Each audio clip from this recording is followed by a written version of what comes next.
अस्सलामुअलैकुम viewers, welcome to my channel cooking with Meenu. आज मैं आपके लिए लेकर आई हूँ सेवियां गजरेले की रेसिपी। तो इस रेसिपी को हम स्टार्ट करते हैं। हाँ जी, तो इस मज़ेदार सी रेसिपी की शुरुआत हम इस तरह से करेंगे कि एक पैन ले लेना है आपने और 1 चम्मच ऑयल डालकर इसको गर्म करके सेवियां आपने डाल देनी है। बारीक बारीक सी सेवियां आपने ले लेनी है और वो इसके अंदर डालकर उसको अच्छे से आपने भून लेना है, फ्राई कर लेना है। देन आपने इन सेवियों को अलग से निकाल लेना है एंड इसके अंदर डालनी है लाल लाल गाजरें जो फ्रेश आती हैं मार्केट में। बहुत ही आजकल मौसम आया हुआ है, ये गाजर ले एंड बहुत ही मज़ेदार से आप ये सेवियां गजरेली की रेसिपी बना लीजिए। जैसे आपकी गाजरें थोड़ी सी पक जाएंगी तो हम इसके अंदर डाल देंगे 1.5 किलो दूध को आपने बॉईल कर लेना है इलायची डालकर।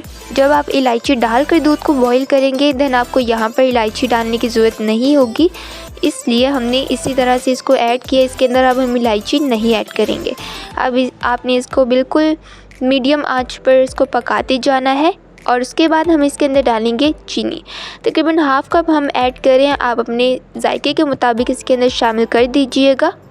काफ़ी देर के लिए आपने बस इसमें चम्मच हिलाते जाना है, इसको ऐसे नहीं छोड़ना, तभी जो हमारी ये गजरेले की रेसिपी ये अच्छी बनेगी।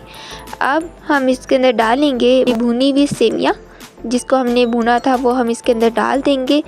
ये सेवियाँ आपने बिल्कुल थोड़ी सी लेनी है और इसके अंदर डाल देनी है और इससे इसका टेस्ट काफ़ी ज़्यादा अच्छा आएगा एंड बहुत ही मज़ेदार आएगा। अब हम इसके अंदर डालेंगे मिल्क पाउडर। किसी भी कंपनी का कोई भी मिल्क पाउडर आप ले सकते हो, जो भी आपके पास अवेलेबल हो वो आप ऐड कर दीजिए। ये ऐड करने से बहुत ही ज़्यादा इसका मज़ेदार सा टेस्ट आता है एंड इसको आपने अच्छे से मिक्स कर लेना है। क्रीमी सा ये हो जाएगा। अब इसको हम हल्की आंच पर रख देंगे तकरीबन 15 से 20 मिनट के लिए।